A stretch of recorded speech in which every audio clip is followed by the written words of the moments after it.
ನಾವು ಕೊಡ್ತಾ ಇದ್ದೀವಿ. ಇದೆಲ್ಲ ಅದರಿಂದ ಬರ್ತಕ್ಕಂಥ ಎದಕ್ಕೆ ಸರ್ ಇದನ್ನ ಸ್ವಲ್ಪ ಎಲಾಬ್ರೇಟ್ ಮಾಡ್ರಿ. ಯಾವ್ದು ರೈಲ್ವೆದಲ್ಲಿ ಎದಕ್ಕೆ ಎಷ್ಟು ದುಡ್ಡು ಕೊಡ್ತಾ ಇದ್ರಿ? ಲ್ಯಾಂಡ್ ಅಕ್ವಿಸಿಷನ್ ಕಾಸ್ಟ್ ಏನು? ಲಾಭ ಎಲ್ಲ ಕೇಂದ್ರ ಸರ್ಕಾರ, ಲಾಭ ಎಲ್ಲ ಕೇಂದ್ರ ಸರ್ಕಾರಕ್ಕೆ ಗೊತ್ತಿರುವ ಶೇರಿಂಗ್ ಏನೇನು ಪ್ರಾಜೆಕ್ಟ್ಸ್ ಇದಾವೆ ಅಂತೇಳಿ ಲಾಭ ಎಲ್ಲ ಕೇಂದ್ರ ಸರ್ಕಾರಕ್ಕೆ. ಮತ್ತೆ ಪ್ಯಾಸೆಂಜರ್ ರೇಟ್ ಎಲ್ಲ ಟ್ರೈನ್ನಲ್ಲಿ ಟ್ರಾವೆಲ್ ಮಾಡೋರೆಲ್ಲ ದುಡ್ಡು ಕೊಡೋದು ಯಾರಿಗೆ? ಬಿಹಾರ್ನಲ್ಲಿ ಕೊಡ್ತಾ ಇದ್ದಾರಾ ಜಾಗನ? ಯುಪಿನಲ್ಲಿ ಕೊಡ್ತಾ ಇದ್ದಾರಾ? ಸರಿ ತಿಳ್ಕೊಳ್ಬೇಕು ನೀವು.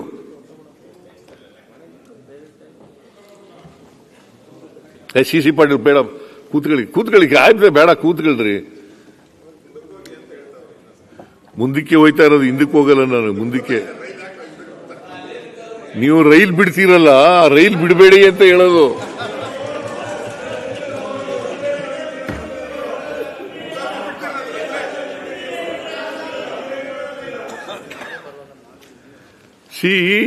ಮಾನ್ಯ ಅಧ್ಯಕ್ಷರೇ, ಎಲ್ಲ ಲಾಭ ಕೇಂದ್ರ ಸರ್ಕಾರಕ್ಕೆ. ಸರ್ ನಾವು ಜಾಗ ಕೊಡೋರು, ಪ್ರಾಜೆಕ್ಟ್ಗೆ ಭೂಮಿ ಕೊಡೋರು ನಾವು, ಆಮೇಲೆ ಅರ್ಧ ದುಡ್ಡು ಕೊಡೋರು ನಾವು. ಇವೆಲ್ಲ ಮಾಡಿದ್ರು ಕೂಡ ಲಾಭ ಅವರಿಗೆ. ರೈಲ್ವೆ ಸ್ಟೇಷನ್ ಕಟ್ಟಿಸ್ತಾ ಅವ್ರು ದುಡ್ಡೆಲ್ಲ ತಗೊಳ್ಳೋದು ಅವರು. ಪ್ಲಾಟ್ಫಾರ್ಮ್ ದುಡ್ಡು ಯಾರಿಗೆ ಹೋಯ್ತದೆ?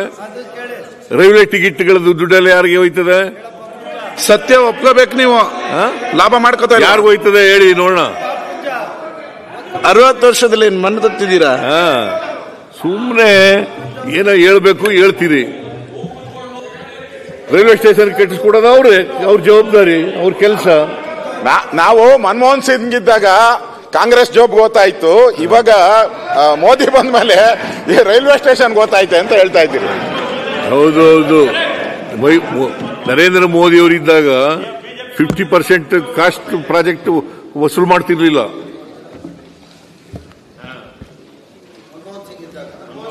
ಮನಮೋಹನ್ ಸಿಂಗ್ ಇದ್ದಾಗ. ಈಗ ವಸೂಲು ಮಾಡಕ್ ಶುರು ಮಾಡಿದ್ದೀರಿ ನೀವು. 50% ಇಲ್ಲದ್ರೆ ಹೊಸ ಪ್ರಾಜೆಕ್ಟೇ ಕೊಡಲ್ಲ ನೀವು. ಮಾಡ್ಕೊಂಡು ಹೋಗ್ತಿಲ್ಲ. ಆಯ್ತು, ಘೋಷಣೆ ಮಾಡಿದ್ರೆ ಪ್ರತಿಯೊಂದು ಉತ್ತರಕ್ಕೆ ಚರ್ಚೆ ಮಾಡ್ಲಿಕ್ಕೆ ಹೋಗಬೇಡಿ. ಯೋಜನೆ ಮಾಡ್ಲಿಕ್ಕೆ ಹೋಗ್ಲಿಲ್ಲ ಸರ್. ಘೋಷಣೆ ಮಾಡಿದಂತ ಎಲ್ಲಾ ಕಾರ್ಯಕ್ರಮ ಆಯ್ತು, ಮತ್ತೆ ಚರ್ಚೆ ಮಾಡುವ. ಚರ್ಚೆ ಮಾಡುವ, ಚರ್ಚೆ ಮಾಡುವ. ನಾವು ರೈಲ್ವೆ ಸ್ಟೇಷನ್ಗೂ ₹1 ಕೊಟ್ಟಿಲ್ಲ ಸರ್. ಯಾಕೆ ಸುಮ್ಮನೆ ಹೇಳ್ತಾರೆ? ಆಯ್ತು, ಬೆಲ್ಲ ಮತ್ತೆ ನೋಡಿ ಚರ್ಚೆ ಮಾಡುವ. ಡೆವಲಪ್ಮೆಂಟ್ ₹1 ಕೊಟ್ಟಿಲ್ಲ. ನಾನು ಇನ್ನೂ ಡೀಟೇಲ್ ಆಗಿ ಬಜೆಟ್ ಮೇಲೆ ಉತ್ತರ ಕೊಡುವಾಗ ಹೇಳ್ತೀನಿ. ಎಷ್ಟು ಎಕರೆ ಜಾಗ ಕೊಟ್ಟಿದ್ದೀವಿ ನಾವು, ಎಷ್ಟು ಎಕರೆ ಜಾಗ ಕೊಟ್ಟಿದ್ದೀವಿ, ಎಷ್ಟು ಪ್ರಾಜೆಕ್ಟ್ಗಳಲ್ಲಿ 50% ಕೊಟ್ಟಿದ್ದೀವಿ, ಎಲ್ಲನೂ ಕೂಡ ಡೀಟೇಲ್ ಆಗಿ ಹೇಳ್ತೀನಿ. ಮಾನ್ಯ ಅಧ್ಯಕ್ಷರೇ, ಈ ಸಂಸ್ಕೃತಿ ಇಲಾಖೆಯಲ್ಲಿ 2015, 16, 17, 20ರಿಂದ 22ವರೆಗೆ ಇವ್ರು ಕೊಟ್ಟಿರ್ತಕ್ಕಂಥ ಹಣ ನಾವು ಎಷ್ಟು ಕೊಟ್ಟಿದ್ದೀವಿ ಅದರಲ್ಲಿ ಅರ್ಧ ಕೊಟ್ಟಿದ್ರು ಇವರು. ಆಮೇಲೆ ನಾನು ಇವರು 2021ರಲ್ಲಿ 210 ಕೋಟಿ, 22, 23ರಲ್ಲಿ 233 ಕೋಟಿ ಕೊಟ್ಟಿದ್ರು. ನಾನು 275 ಕೋಟಿ ಕೊಟ್ಟಿದ್ದೀನಿ. ಯಾವುದು ಜಾಸ್ತಿ ಮಾನ್ಯ ಅಧ್ಯಕ್ಷರೇ? ಸೊ ಕನ್ನಡ ಮತ್ತು ಸಂಸ್ಕೃತಿ ಇಲಾಖೆನ ಸಂಪೂರ್ಣವಾಗಿ ನೆಗ್ಲೆಕ್ಟ್ ಮಾಡಿದ್ರು. ಆಮೇಲೆ ಬಹಳ ಅಶೋಕ್ ಅವರು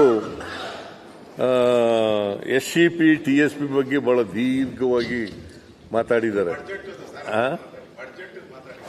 ಅದೇನೇಪ್ಪ ಇಲ್ಲ, ನಾನು SCP, TSP ಬಗ್ಗೆ ಸುದೀರ್ಘವಾಗಿ ಉತ್ತರ ಕೊಡ್ತೀನಿ. ಈಗ ಇಷ್ಟೇ ಹೇಳ್ತೀನಿ. ಸ್ವಾತಂತ್ರ್ಯ ಬಂದು ಇಷ್ಟು ವರ್ಷ ಆಯ್ತು. Article 46 of the Indian constitution directive principles ನಲ್ಲಿ ಬಹಳ ಸ್ಪಷ್ಟವಾಗಿ ಹೇಳಿದ್ದಾರೆ. ಪರಿಶಿಷ್ಟ ಜಾತಿ, ಪರಿಶಿಷ್ಟ ವರ್ಗದವರಿಗೆ ಅವರಿಗೆ ರಕ್ಷಣೆ ಕೊಡಬೇಕು.